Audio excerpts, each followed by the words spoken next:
Got it. Thank you.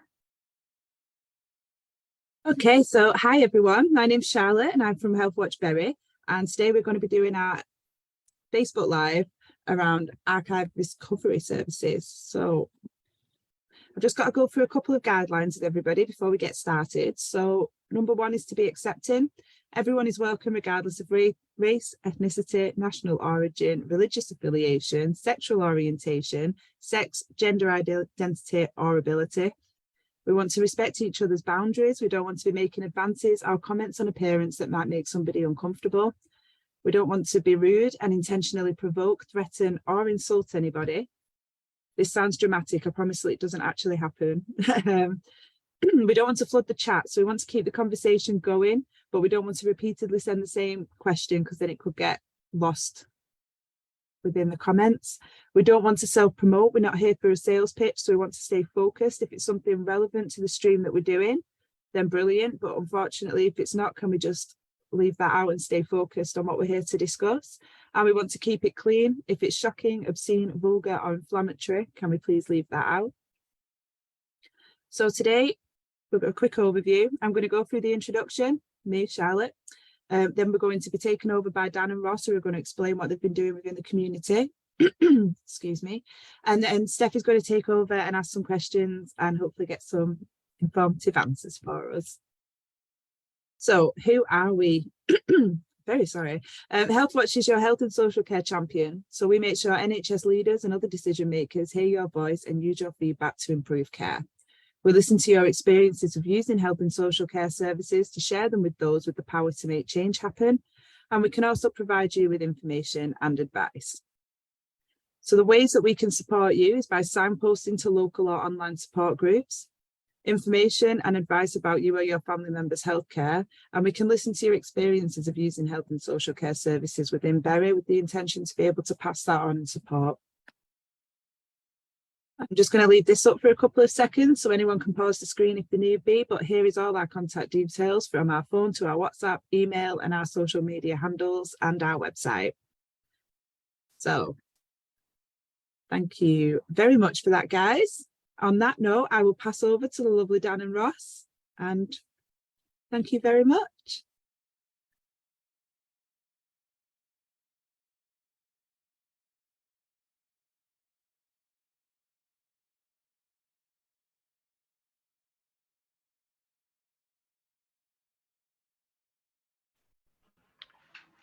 Thanks very much, Charlotte, for the introduction there. Now I have, people can see the title slide there for Achieve Berry. Can you see it, Charlotte? Hi, yeah, I can see the screen. Blue screen. Fab, good. Achieve Berry treatment and everyone recovery. Else hopefully can as well. Yeah, so thank you very much for inviting us along this afternoon to talk to you a little bit about Achieve Berry and the treatment and recovery services that we offer. As we just to sort of explain a little bit about who Ross and I are, we work in the community development team. So we're not involved sort of firsthand in the delivery of people's care. We're not recovery coordinators. We're not group workers, but we do work alongside those teams and kind of form a little bit of a bridge, a little bit of a connection between the community and the service. And we help people to access, you know, those connections in both directions. So it could be events like this, raising awareness of the treatment and recovery services that are available. But it also, on the flip side, if people have been in treatment, it's working with them to access things available in the community that are going to help them to get well and stay well and live independently and healthily in Berry. So that's a little bit of in a nutshell, of what the community development team does. As I say, we'll go into a bit more detail about who we are, what Achieve Berry offers in terms of treatment and recovery services. Importantly, we're going to share some information about how to access the service and the various routes through which you could do so, and then a bit more detail in the community offer, which is open to any Berry resident who has an interest in recovery, well-being, personal development, and things like that. So without further ado, what we do, this is a sort of a snapshot summary of what Achieve basically does. It provides drug and alcohol treatment and recovery services to individuals, families, and communities. We take a person-focused approach, encouraging positive, lasting change to support well-being and help people achieve their potential. So as the sort of second bit alludes to there,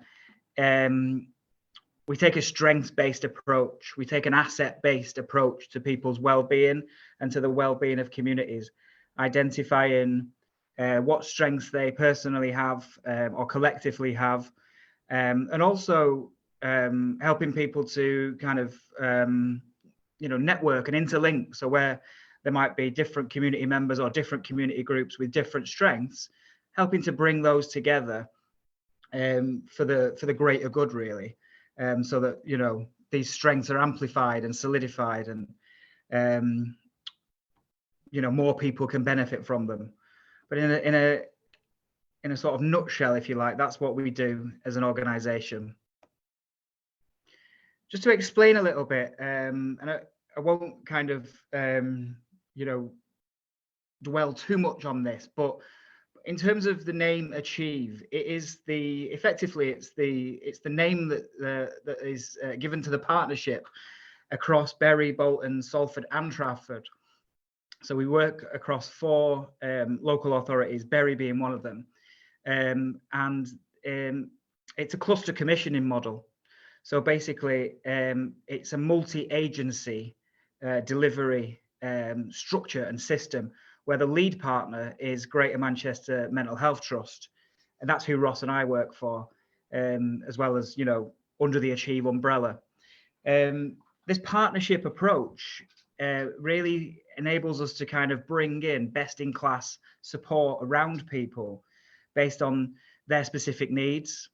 So some of the logos you can hopefully see on the screen there include Great Places Housing Group, where we work very closely with the floating support officers and others at Great Places, where people have kind of acute housing needs. Maybe they are in unsuitable accommodation, maybe there's a risk of homelessness, or they might be homeless. So it's very much a focus in that instance to get the housing support in place as quickly as we can, get people in suitable and safe accommodation so that we can build recovery from there.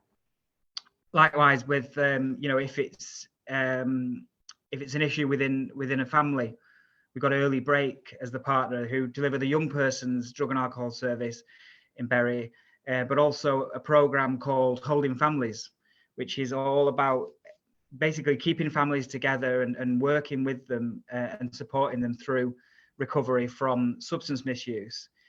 Like I say, there's various different delivery partners on the screen, that do different things. So intuitive thinking skills, it's a really good kind of almost like CBT based, evidence based training, really, for useful ways of thinking and helpful ways of seeing the world and seeing health and seeing life. Thomas delivers residential rehab. So if people are going for that approach to recovery, they can stay at Thomas and go through their 2-stage rehabilitation program that integrates people, gets people well, but then integrates them back into the community. All across the footprint, if people present at A&E with sort of acute substance dependency or issues around that, they could get access to a radar bed, which is basically it's a rapid access program where people have turned up at A&E or it might be they're presented with some other health issue, but they've also been found to be, for example, dependent on alcohol, and they can get rapid access to a detox bed off the back of that hospital admission. The Big Life Group, they run our assertive outreach team. So this is where people, if they are hard to reach, maybe it's there's geographic issues. There's some ambivalence towards treatment. People aren't quite sure whether they want recovery, or we've not heard from them. The Big Life Group can go out to see them, and work to engage people with treatment, either to bring them back in or to help them engage for the first time. So that's the assertive outreach team. And then the only difference here that is specific to Achieve Bury is the asset fund, which across the rest of the footprint is administered by Salford CVS. But in Bury, we've got our own Bury Recovery Fund, through which groups, recovery groups, carers groups, social interest groups and others can apply for funding for an activity that supports people's recovery from substance misuse and their ongoing well-being. So that is managed, as I say, by the Bury Recovery Fund for Achieve Bury. And there's also a personal asset fund available for people. And we support, often it's with things like laptops or access to training courses, those kind of essentials that really help someone get on and move on in recovery. So just kind of give you an overview of the service. And obviously, as you can imagine, this isn't exhaustive. This is just 6 bullet points that broadly cover what Achieve does. This person-centered approach is very, very detailed, and in the course of anyone's care is likely to involve all sorts of different teams and different people and different treatment and recovery provisions. But starting at the top here, assessment and triage. So there's a team that works to basically process referrals and really understand what the needs are for that person. So this is one where, if you're wondering what would happen if I referred into Achieve, well, first things first, it's about understanding those needs, as I say. So, having an assessment, speaking to an assessment worker, and beginning to formulate a care plan around those needs, and basically what you want to achieve, what the person wants from treatment and recovery. Worth saying at this point, it's not a strictly abstinence-based service. So some people engage and they want to stop drinking completely or stop using drugs, knock it all on the head. Others engage because maybe things have got a little bit difficult to manage and they'd rather regain some control over substance use. And this can all be determined in these early assessment interactions. As I say, this is where the care plan starts to be built, and then people would work with a recovery coordinator following that, meeting with them, and the recovery coordinator's job really is to help that person, by delivering interventions, working with them on the issues that are around, drinking drugs and what they're experiencing, and helping them move forward with what they want to achieve, basically. A large part of what we do is called PSI, or psychosocial interventions. And this is basically another name for group work. And we've got all sorts of groups. I'll show you an overview of them in a couple of slides. But the groups are kind of all across the recovery pathway, if you like, from people that are getting ready to detox to the other side, where people are concerned with avoiding relapse and developing thinking skills that help them to manage life and manage themselves that bit better. As I said, earlier, we take an asset-based approach. So the team that Ross and I work in is very much focused on helping people to identify, build, tap into strengths and assets and things that they need to get well and stay well and live well independently in the community. Whether that's, the financial support that I just mentioned about the recovery fund, or whether that's like a skills and training based need where we support with that. It's all about finding the strengths in communities and basically encouraging self-efficacy. You know, that people taking and playing an active role in their own recovery, but also the wider wellness of the places they live in. We do quite a lot around service user engagement and inclusion, and this is something that is being actively ramped up. So we've spent the past few months, just as an example, putting together a talent pod of sort of current and recent service users who kind of actively involved and want to play a part in kind of making things better for people that follow in their footsteps. And that team is involved in various initiatives, interview panels, service feedback, inspections, sitting on panels, community panels, funding panels.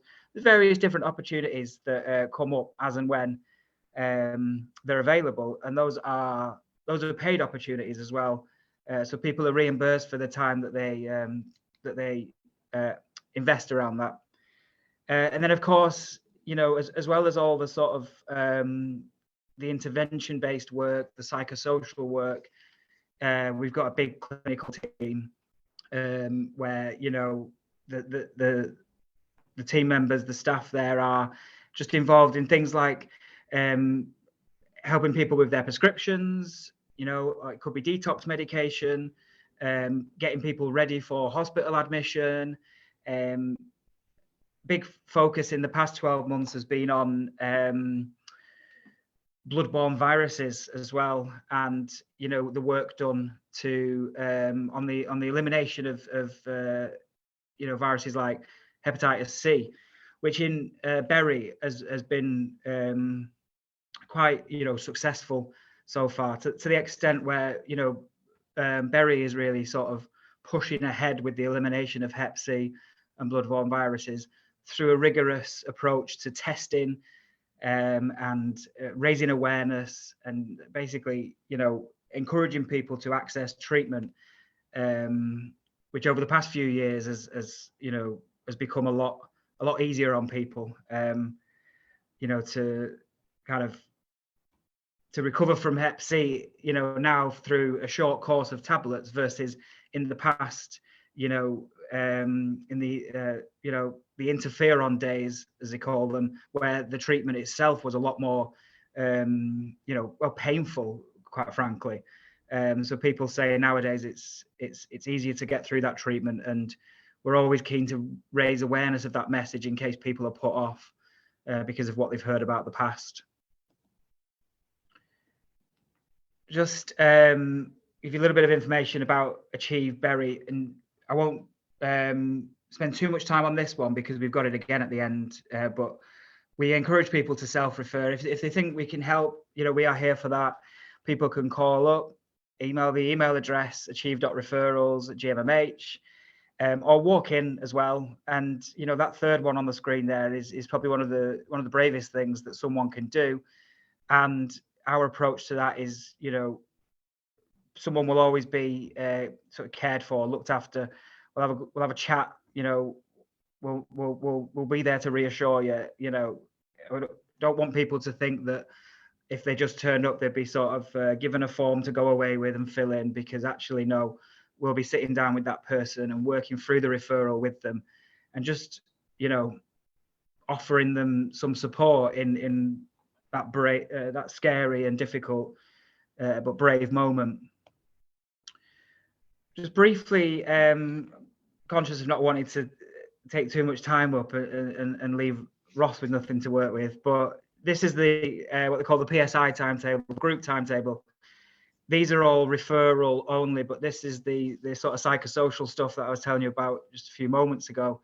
As you can see, one thing I wanted to point out here about these groups is they've all got fairly neutral names. Getting ready, mind matters, free yourself, taking control. So these are groups where it's not explicitly linked to drink or drugs. So we hope, in that being the case, people feel a bit more comfortable about come into this group, and it won't be too much too much of that kind of worry about what people might think. Community development timetable. This is, so the previous slide, that's all referral only. Someone has to be in treatment and refer to one of those groups to attend it. But this slide is the community development timetable, and this is open to every Bury resident.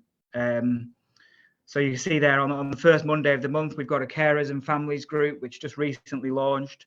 That's just a drop-in peer support, come check in, chat, get support, get signposting, just be around people who understand. There's Kaleidoscope group, which Ross is going to tell you a bit more about, so I won't go into.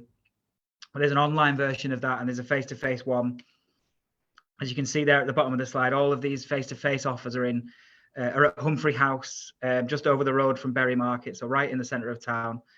The community development drop-in, again, Ross has got some information around that, a bit more detail. And then we've got the reader as well on a Tuesday afternoon, which is a shared reading group. It's not a book group. You don't have to, there's no homework to do. You don't have to read. You can just come and listen, but we'll read out like poems or short bits of text, and just really share, how that makes us kind of feel, share reflections on the words and any thoughts, ideas, memories that pop into our head off the back of it. And it's very therapeutic experience. People find it really valuable to come and do like a peer group that isn't, super focused on substances or mental health. It's a little bit of a different take. So yeah, as I say there, Ross is now going to talk you through in a bit more detail the offers that are available to the community and the work that we do. Right, Dan, can I just check about the slide with you? Because on my page, I've not got the slide that we're on now. I didn't want to interrupt earlier, but I've got the header page. Oh, is it not in? I'm not sure if it's at my end or on the share screen. May I just say something? There's a button in the corner of the page, at the top bit, where it says from the beginning, and that'll make the slides bigger, and you can just press it backwards and forwards then to the slide that you want to go. So thanks, Steph. Right, okay, yeah. Thanks, Steph. no problem. Yeah, so I'm guessing, did that just stay on the title? Yeah. Yeah, it did. Yeah, you were very good at explaining it though, so we did follow you, Dan. Yeah, the information was really good. I didn't want to break in. What I'll do, I'll reshare, and then Right. I'll use Steph's advice, and then we can actually see the second half. Okay, now hopefully there should be a slide about the email bulletin.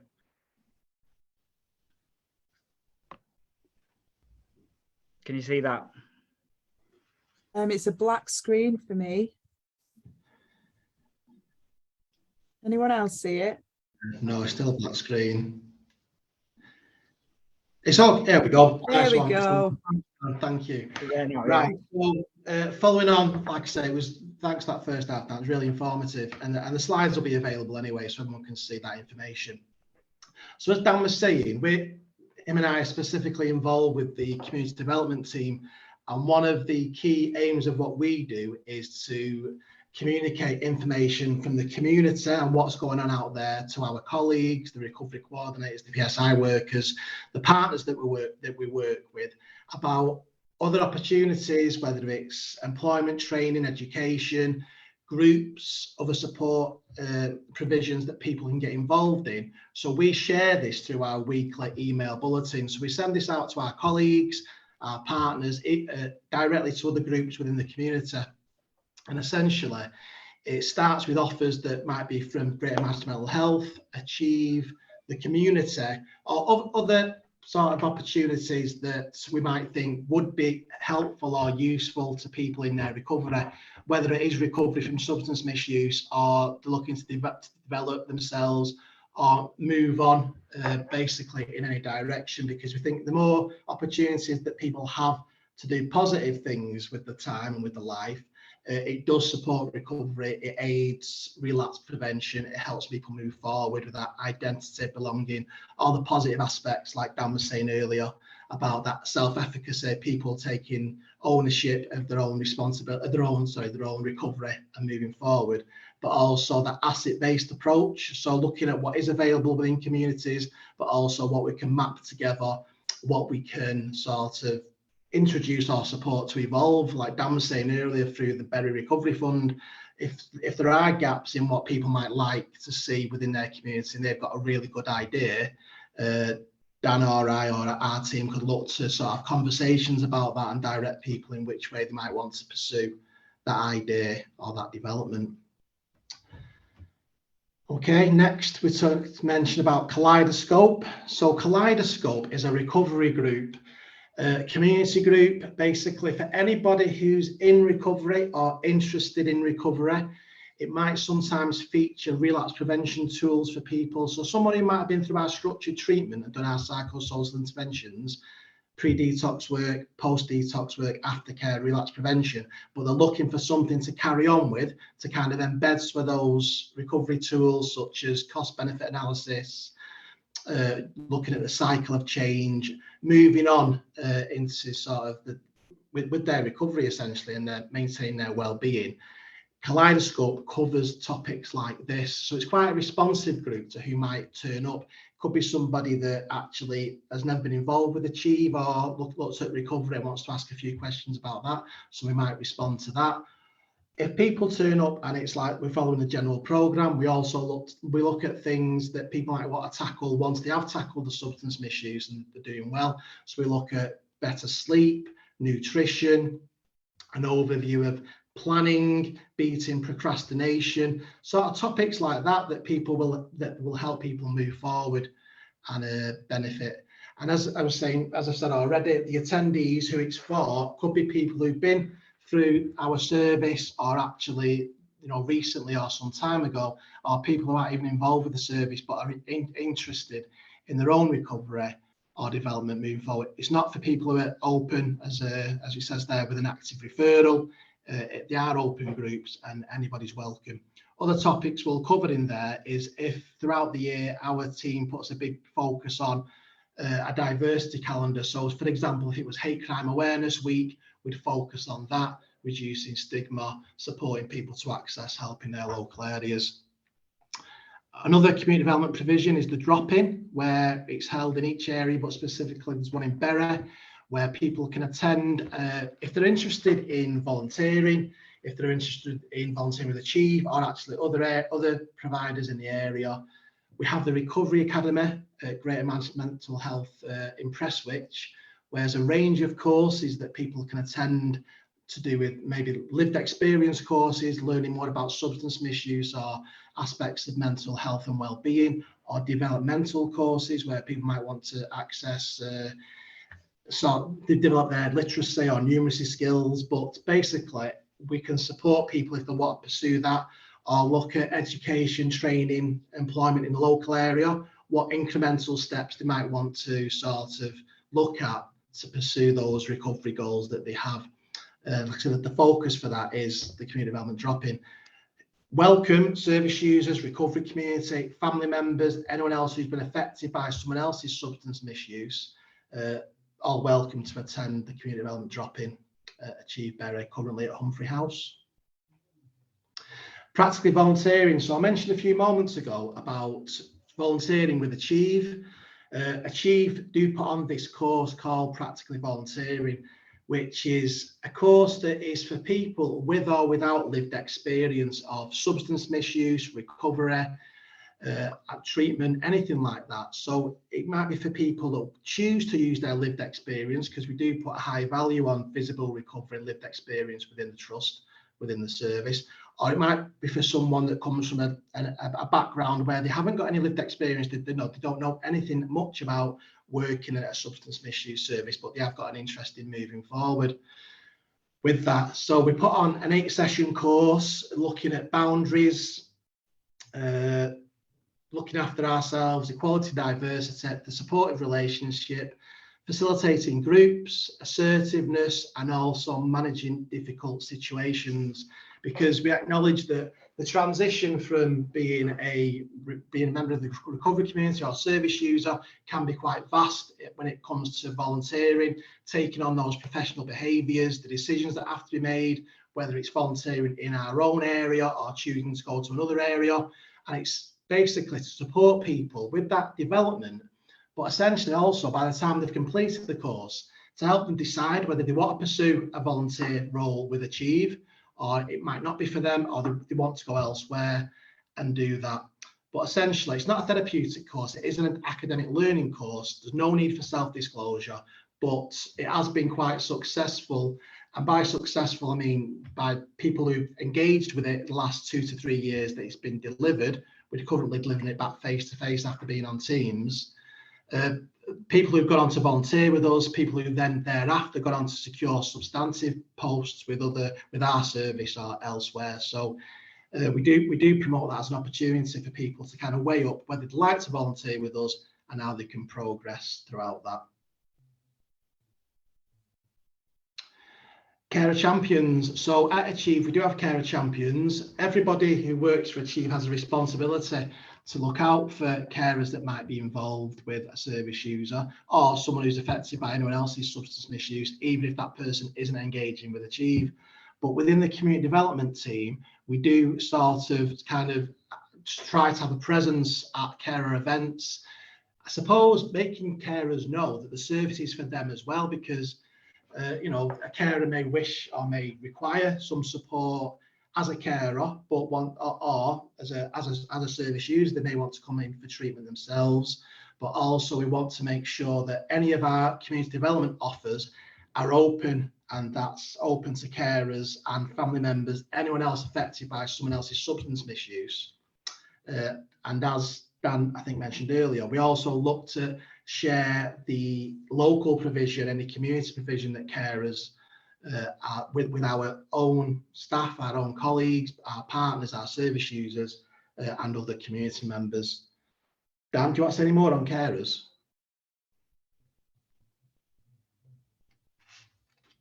No? That's fine, thank you. I did mention about Kaleidoscope. Yeah, I think courses are not taking time. Sorry, Dan. Yeah, I was just going to say, you know, I'm conscious of not taking up too much time, right. But because I know in the Q&A we've got some questions around family members, so we can talk more there about the support. Okay, nice one, thank you.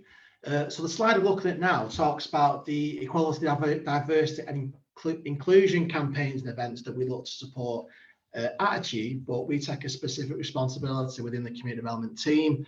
And you'll see some examples on the LGBT plus History Month, Hep See You Later campaign, alcohol awareness. We also attended Bury Pride this year, along with the other prides across Greater Manchester.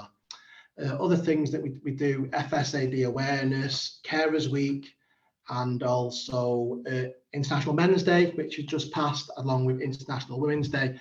And again, apart from to increase people's awareness and participation in these equality, diversity, inclusive events, it's to encourage people to sort of find meaningful things to do. And if they have been sort of subjected to any prejudice, any discrimination, any stigma in the past, that actually they can sort of try and free themselves from that, but also educate themselves and look to branch out their own, broaden their own mind and develop that way. We're all about reducing stigma, promoting community cohesion, and essentially to do with all those items there, but to do with someone else's current substance misuse or previous, try and sort of exhibit and promote that, you know, there's so much more that people are, not just the substance misuse or affected by someone else's, just try to get forward the other facets, the other sort of strengths that people have. And now we've got on screen, again, what Dan referred to earlier, how to refer into Achieve Better. Easiest way is self-referring, and you can call the number there, 01612710020. The email address is there. And also, I know Dan said this, walk into Humphrey House and you can refer that way. Could be easy, I mean, for different people, different methods may be more accessible or easier to do. Okay, thank you for that. Thanks, Dan. Back to you, Charlotte. Oh, sorry. There we go. There we go. I'm back. Right. Well, thank you very much for that. That was really informative. I genuinely love places that just stealth offer support, I call it, when you think it's one thing, but then it turns into being so many others. It's really, really beneficial when you can access it all in one group. So I'm going to pass over to our lovely Steph now, who's got some questions for you. Yeah. So hi both, and really well done, and thank you for taking the time this afternoon to share the wonderful information that about your service. It's really informative, and I hope it's been informative to our viewers also. I've got a total of 4 questions for you, if that's okay. So my first question is this. Somebody who now these are generic, we don't necessarily mean me, we just all generic questions.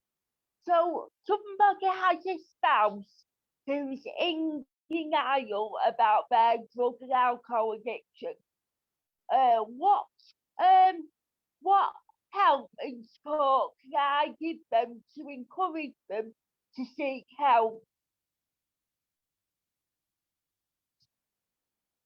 I'll just unmute myself. Thank you for that, Steph. And again, thanks for having us, inviting us. Well, what I'd sort of respond to that, Steph, is I'd give a few things what not to do, or what I'd suggest not to do, and then go into what I may suggest as will be good ideas or suggestions, if that's okay. Oh, yeah, that's fine. Okay, so a couple of don'ts or do nots or avoid would be, first of all, because I'll get to the positives in a minute, or the what to do's to look after ourselves. So first of all, I'd say not to focus all your time, I know generically, not to focus all your time and energy trying to control or stop that person's alcohol use. And also equally not trying to cover up for them. So not taking too much responsibility and overbearing yourself with it. Again, just as a sort of not a warning, but a safeguard, just if and not to stay in a position if things got too much where there was risk to yourself or others, to try and remove yourself from that situation. If we are looking to be supportive, I'd say not to try talking to that person when they're too under the influence, because there might not be a great outcome or one that can be referred to. But at the same time, avoid shouting, avoid judging, and blame, and sort of recognizing that the substance misuse, the alcohol misuse, is the problem. The actual behaviors associated with it can be changed, can be better. The person that we're trying to love or care about there is still there, so we can sort of keep that, to sort of bear that in mind. But with the blame word sort of being bandied about there, not to take that blame ourselves or think, what am I doing wrong, or what have I done wrong? Okay, so that leads me nicely and hopefully into saying what I would try and suggest to someone, which is to have a conversation with the other person when you're both calm, and essentially I say when the other person is least under the influence of the alcohol. So if someone is drinking dependently, they might not ever be free from the alcohol, but you can do it when if you can gauge what a better time would be to do that. And then try and explain to that person the impact that it's having on you or other people close by. So that could be other family members or other people close to that person. So that again, it keeps us away from doing too much blame and finger pointing and you. If we can try and communicate with the impact that is having on us, and hopefully try and reason with the person to get them to understand where we're coming from.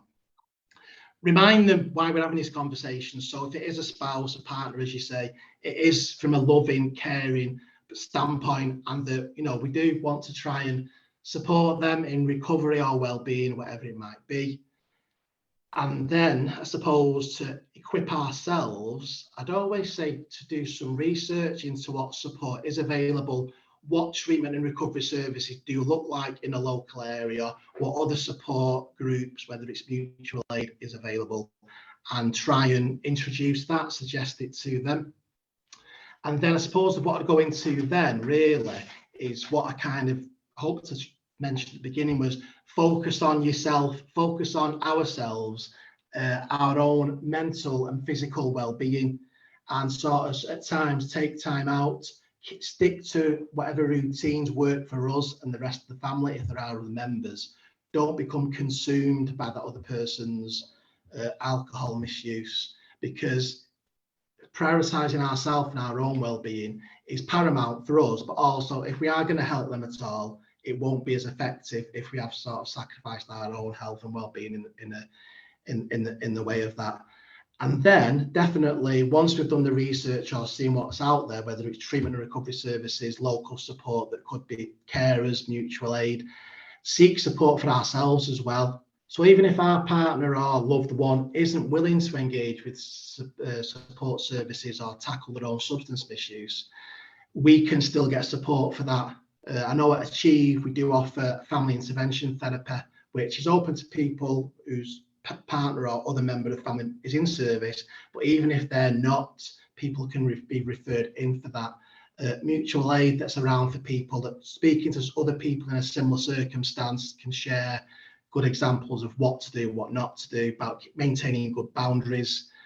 And also carer groups might be an option for people where you can speak to others that actually know, not the same experience, but a similar experience, and you can feel you can have that confidential conversation, utilising people around you that you can trust to have those conversations.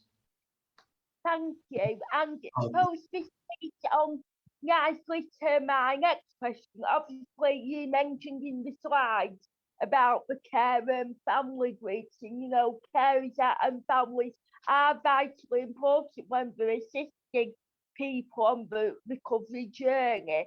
But I suppose it can really impact their mental health. So if someone, say, has a son or a member of the family who's really addicted to drugs or alcohol, their mental health is going to be really affected and impacted. So what support is sort of available for the family members of the carers to help with their mental health and well-being?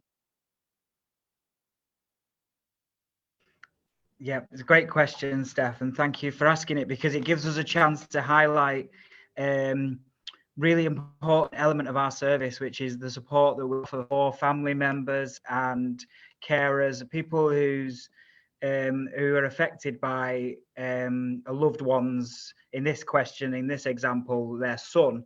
They're affected by their son's addictions or someone that they love or care for. We offer a treatment service for as well as the drop-in group that I mentioned earlier. We're saying that's an open group where anyone affected by these issues in the family, or it could be a friend even, just kind of whoever the other person is that you care about or care for, you can come to that drop-in group. But also you can, which not everyone knows, and we're really, really keen always to raise awareness of, you can refer yourself into treatment. We offer a treatment service for family members and carers called family intervention therapy, which is 5 sessions of one-to-one work where you would sit down, talk to a therapist about you and your wellness and your mental health, and it's not all about the other person who's got the drink and drug issues. It's about the effect on you, and also how you can manage and cope and build beyond it. So it covers things like understanding the situation. A lot of people ask themselves, well, why is it my son? Why is it my partner? Why is it my loved one that this is happening to? And what have I done, and what should I have done? Often it can be quite a painful sort of thought process through, but talking it out with someone else and getting that professional support makes it a little bit, easier to understand the situation, the very difficult situation. And then there's like practical work, like setting boundaries and rebuilding trust and moving beyond the problem, the issues. So yeah, that's like a treatment option that we're always keen to raise awareness of, because we know, we always use the phrase, everybody knows someone, and everybody knows someone with, who's experienced issues around drinking drugs. So what people don't necessarily realize is that they can get treatment for themselves, regardless of the situation with the son, the partner, the loved one, whoever. So that's really, really important. I would also just reiterate a little bit about what Ross said there, mutual aid. So for example, in Bury, there is an Al-Anon group, which runs at the United Reformed Church in the centre of town on the Rock. And that's a group for family members of people experiencing issues with alcohol misuse. And it's peer support, mutual aid. People go and talk and share and listen to each other. There's also online groups for Nar-Anon and Co-Anon, Narcotic Anonymous and Cocaine Anonymous, but the family versions for, again, the family members affected by this substance misuse. They go on all through the week, and you can get that on your laptop or your phone. You can get this information, by the way, all of it we'll share, but we're always promoting these mutual aid offers, so people can get the support as and when they need it. Worth saying as well, if someone is in a care, even if they don't identify themselves as a carer, but they are otherwise involved in looking after someone, caring for someone, that could be meals, finances, looking after them, whichever form that takes. This person might be eligible for a carers assessment. And we work really closely with Bury Carers Hub, which is a fantastic organisation that provides the carer support service for Bury residents. And again, through signposting and partnership working, if we encounter people that are in a caring role but may not have identified themselves as a carer, we can help them to access the support that they need, which with regards to being a carer, whether or not that is alcohol, drugs, or some other caring that's taking place. And then more broadly speaking as well, and just briefly, there's a lot of, Bury's really good in as much as it's got like quite a number of mental health support groups, peer support groups, social support groups. There's things like Big in Mental Health, Creative Living Centre, One Step Bury, which has a men's and a women's group, Rami Men, which nowadays is attended by men and women.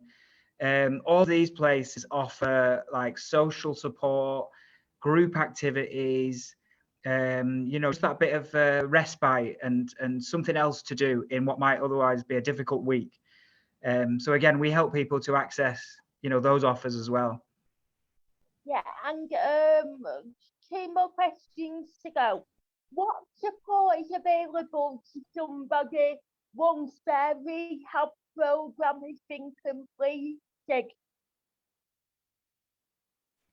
I think this is where, again, it's one of those questions that people have, like it's always what happens when or what happens next. And what happens next, after following rehab, you continue to work with a recovery coordinator and build and plot out and work together on those next steps of recovery. So the sort of the care pathway, continue to look after people, following detox and rehab, because a really important bit, it's less, it's obviously going to be less successful if someone is just they have a rehab and then they're sort of left to their own devices, as it were. There needs still to be that bit of support put around the person. The community development team, that Ross and I work in, we sort of play a key role, I think, in aftercare, because we sort of help people a lot with that what next aspect of things. So, not going to recap too much of what's already been said, but the community development drop-in, someone can come to that following rehab, as one example, you know, people can come to it at any stage of recovery, but say they've been in rehab, come to the drop-in and explore education, training, employment, social prescribing, volunteering, all that kind of, you know, what next type stuff that helps people to stay well. Likewise with Kaleidoscope, the open recovery group, we focus, as you can imagine, on recovery.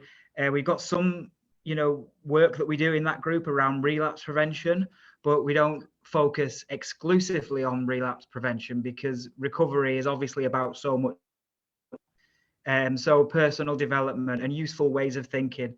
And like Ross said before, you know, sessions around sleep, fitness, the power of purpose, all sorts of stuff. And it, you know, we help people to kind of, like I said earlier at the start of the call, you know, that bridge between treatment and the community, help people to navigate that bridge and make those connections. Yeah, so that's really informative. So my last question would be, I've just thought of it as I was listening to the presentation.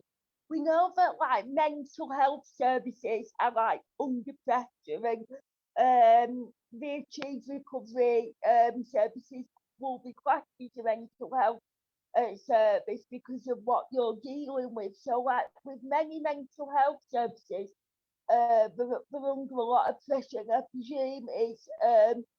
presume that with drug and alcohol misuse, substance misuse, that would have seen an increase, especially during the pandemic. So is there like a cut-off point where, you know, like, you know, with the groups that there are only a certain amount of sessions for people to attend, and where do you get your funding, you know, to carry on these groups, either from the NHS, or do you receive a certain amount of funding from the community and things like that? Yeah, I think great question, Steph. When it comes to structured treatment, there are prescribed lengths of courses. So, you know, for like 5 sessions of relapse prevention work, for example, which is the course, if you like, the prescription. But when it comes to the community development side of things, those remain open. I always say to people, it's available to you for as long and as often as is useful to you. You can come to Kaleidoscope group. You know, we've got someone who comes to the online group who's been doing so for, I think, about 2 years. And that person finds it a really useful part of their week in terms of this ongoing wellness recovery kind of thing.